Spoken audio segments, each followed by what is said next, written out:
And now it's our pleasure to introduce the next speaker, Lisa Lisson. Lisa has blazed a trail to the top. And in her book, which you'll want to read because it talks about how difficult that journey has become. And it also talks about navigating loss and life on the road to success and how making choices actually impacts your experience and your leadership. So I'm not going to go on further. I just want to welcome you to the stage. Thank you, Lisa Lisson.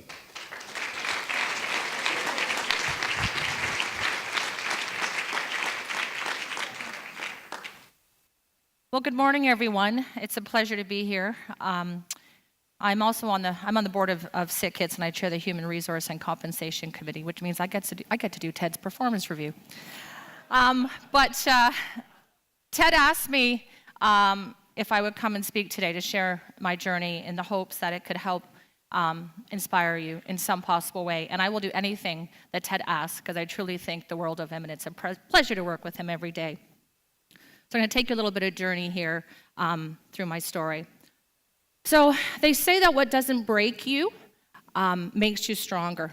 And I've learned there's a certain X factor in there. And whether that saying is true, that I've come to think of as a word called resilience. And what I've come to think about resilience over the last 10 years of this journey I've been on is it's not just about grit or toughness or self-control. It's actually about suppleness or flexibility.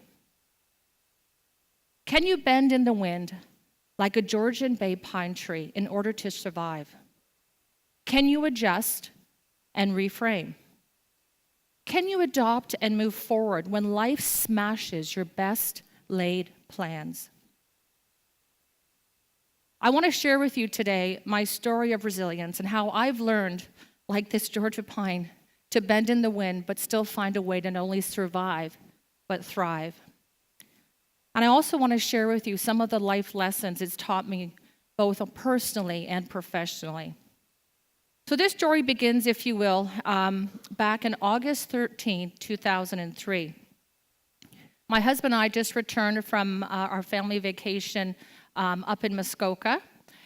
We've been there with our 4 young children.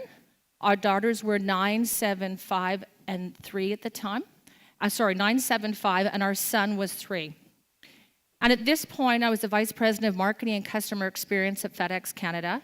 And my husband was a managing director of a building supply company that was in North America. We were 38 years old. Everyone was healthy. Everyone was happy. And we truly felt as though we held the world in our hands. So that Sunday evening, after this wonderful vacation, Patrick and I sat on our patio, sharing a glass of wine. We just put the kids to bed. And Patrick began reflecting about how grateful he was for the life that we had built together. And I remember being a bit surprised about how philosophical and how profound he was being in this chat. But eventually we went to bed so that we could hit the ground running the next day, like we always do. And then for those of you that are parents, you know that when we have children, we develop bionic hearing. We hear everything. So at 1 o'clock in the morning, I wake up to a very loud thump, and I'm thinking, what is this? Click on the light, and I turn to Patrick to see if he heard the same noise, and he's not in bed. So I'm thinking, okay, this is very strange. Where did he go? And I get up, and I walk around the bed, and I see him laying on the floor. I raced over to him, and I quickly realized that he was not breathing, and we had no pulse. So, of course, adrenaline is rushing through me. I immediately phoned 911, and this incredible dispatcher, who I'll never forget, walks me through doing CPR as I was screaming at my husband, please don't die on me. Because you see, I had been with Patrick since I was 14. We were high school sweethearts, and he was the person that I trusted, loved, and had relied on for almost half of my life. I was screaming so loud it actually woke up my two middle daughters, Chloe and Maya, who walked in the room to say, "Mommy, are you okay?" And I quickly went into mommy mode and said, "I want you to go and sit on the stairs and look for the flashing lights." And thankfully, my 9-year-old daughter, my oldest, and my son, who's 3, slept through everything. The first responders arrived, paramedics, police officers. I remember a fireman just scooping me up when I was beside Patrick doing CPR and put me outside the bedroom, and he shut the door. So I went downstairs to join my little ones, and a police officer was kind of standing right beside me because they don't know what's wrong with Patrick. And they can't let me upstairs to get anywhere close to him, even as 10 minutes become 20 minutes, become the most agonizing 45 minutes of my life. I finally asked the police officer if I could just get to the bottom of the stairs. I just wanted to know if they had a pulse.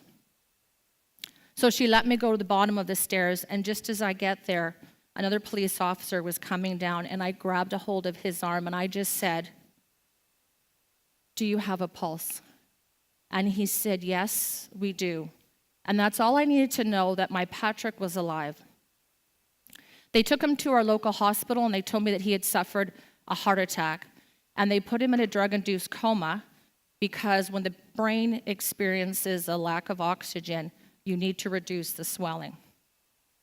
And I was in complete shock because here he was, 38 years old, super fit, super active. So after a week of being by his side, literally 24/7, the medical team said, "We're going to try and wake him up." And so they started to pull back the drugs and to try and wake him up, and he wasn't coming around. And he wasn't responding to the usual battery of tests that neurologists perform to assess responsiveness. No pain response, no light response, really nothing. So then I had a team of doctors pull me aside, and they said, "Lisa, we don't think he's capable of having a meaningful life, and we suggest that you let him go." And I said, "Is he brain dead?" And they said, "No." And I said, "Well, we're both in our late 30s. We have 4 very young children.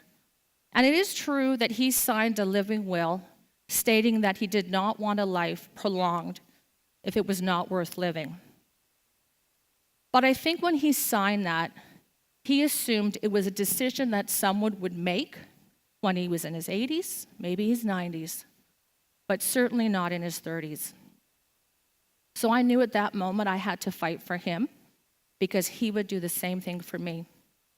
So I looked at this team of doctors and I said, "I have one question to ask. Do miracles happen in this hospital?" Well, of course, miracles happen every single day. So I told them I was not prepared to let him go, and I needed to know if we would get our miracle. And at this point, I truly envisioned Pat waking up one day.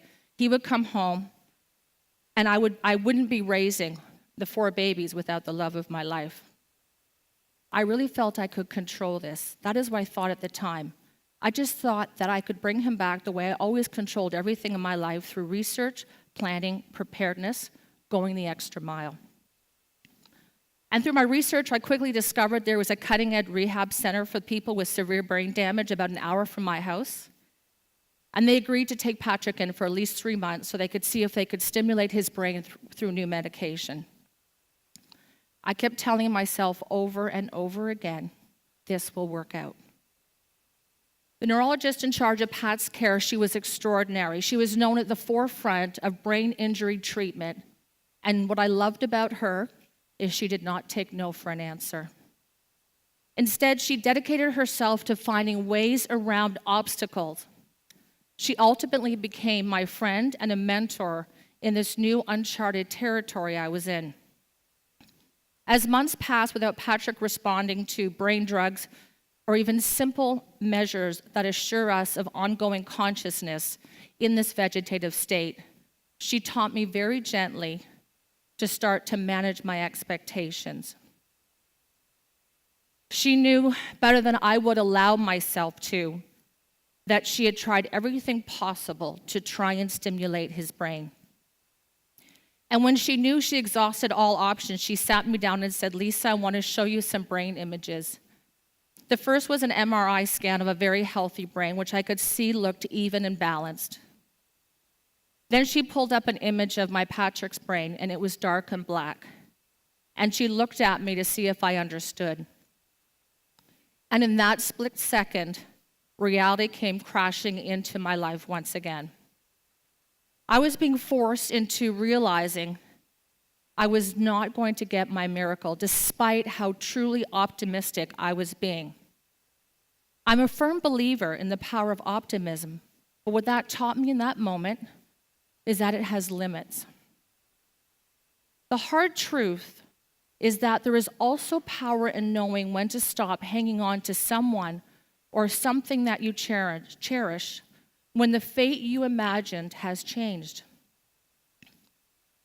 As valiantly as you fight to keep a door open, what I had to learn is sometimes they shut. Sometimes they are meant to shut in order for other openings in your life to appear.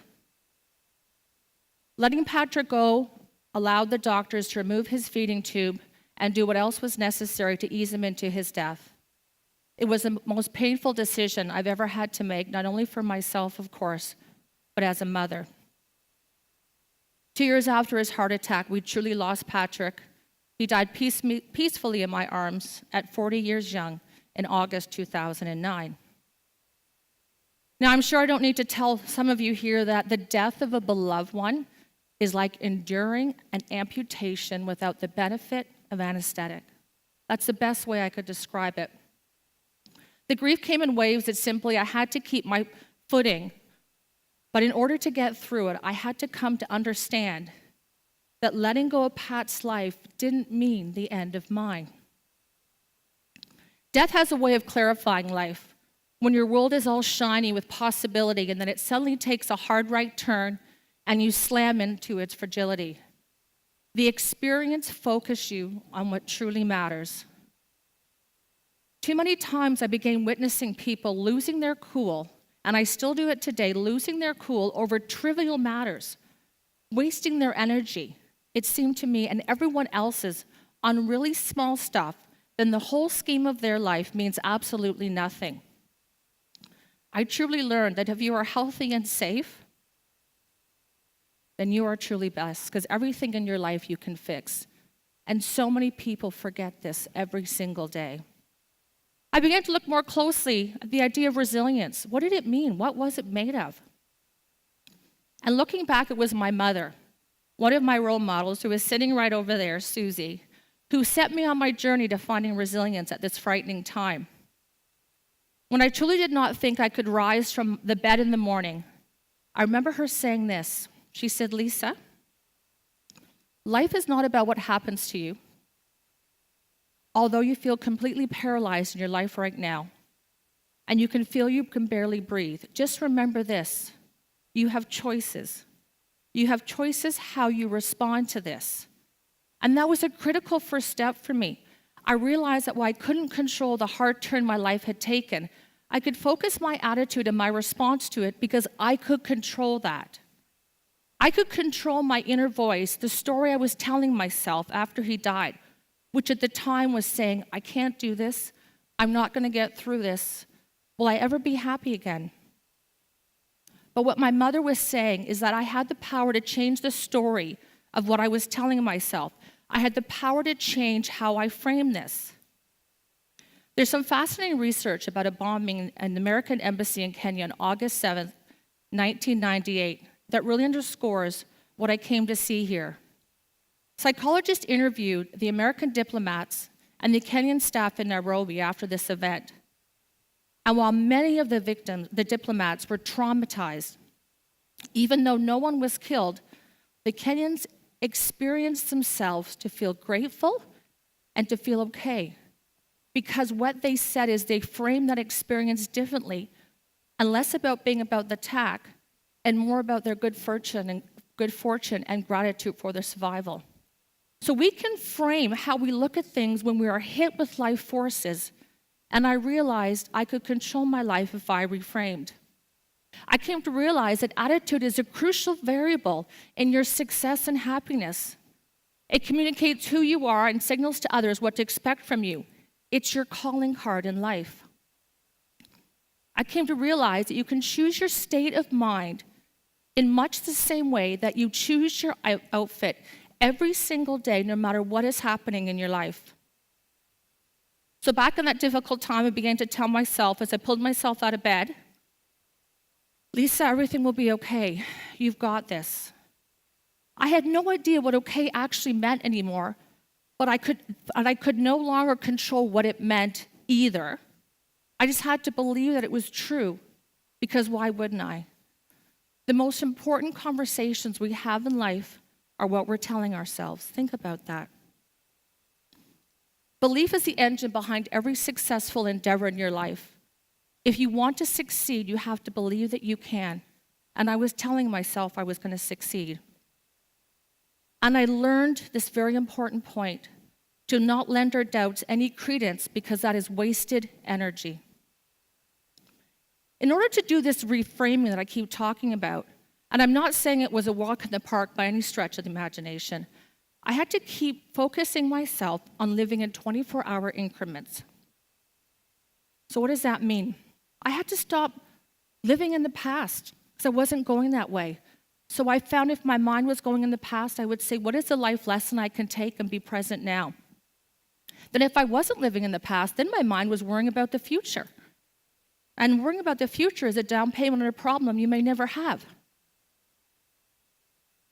I had to manage my time and my goals in baby steps, focusing on my attention on what I could control and influence, and truly letting go of what I could not. And I practiced this today. I became very mindful of my thoughts, which is one of the keys to finding resilience. So I taught myself to focus my mind to be completely present for my employees while at work, to be totally present for my children when I was at home, to be in the moment, to be mindful with friends and family, and giving them my full attention. Now, none of those two previous approaches about reframing or using time compartmentalization, thinking in terms of baby steps toward my goals, would have been possible without another life lesson my mother offered me in the period of my life. Which is what she was saying: in the darkest of times, if we look hard enough, we can always find a reason to smile. Always. And for me, that observation turned into a very conscious and very cultivated practice of gratitude. In a way, gratitude is the opposite of control, because you're focusing on what you're grateful for in your life and not focusing on what's missing. After the early rawness of the grief, using this practice of gratitude, I was able to see the silver lining in what happened to my Patrick. I would think to myself, he could have been driving the car with some of the kids when he had his heart attack, and thank God that didn't happen. Or we could have just had an argument that night and we never got to resolve before he collapsed. But how amazing was it that our last discussion was about gratitude, and he was expressing how grateful he was for our life. So I began very deliberately trying to live a more present and grateful life. I asked my kids every day, tell me what you're grateful for from today. And I asked the same thing from me to ground me. And in the morning, I would say to my kids, let's wake up every morning and say, today's going to be a great day, and we're all going to find a way to make it great. I'll never forget when my son turned 5. His room was beside mine, and it happened to be his birthday, and he woke up, and I heard his 2 feet on the ground saying, today's a great day because I'm finally getting that Nintendo game that I've been asking for from my mom forever. Whatever works. So it's impossible, it truly is impossible to deny the pain of grief or life hardships. So I'm not talking to you about seeking silver linings as a form of denial. What I'm saying is that it's the only way to get through it is day by day, month by month, by focusing on what you have to be thankful for and not what's been missing. Until you look up one day and realize that the worst is behind you, and it will happen. You will see the worst is behind you, and you relinquish that. Let it be truly behind you and accept what you can change. Think about what brings you joy and focus on that. After a year after Patrick died in August 2010, we were coming back up from vacation, coming home from vacation, and I get a call from our CEO of FedEx Worldwide. So this is a year after he passed away. And I thought, why is he on the phone? And he said, congratulations. I said, congratulations for what? And he said, you're now the new president of FedEx Canada, the first female, first Canadian, and the first female to ever run a division of FedEx around the world. And I went into complete shock and said, well, aren't you going to interview me? Here he is offering me the job, and I'm just like, well, like, what is going on here? And that was a year almost the day that he passed away. And he just laughed, and he's been one of my mentors. He still is. And he said, you've been interviewing for 18 years, because he always used to say to me, use every interaction with upper management as a mini interview. And you've been interviewing for 18 years.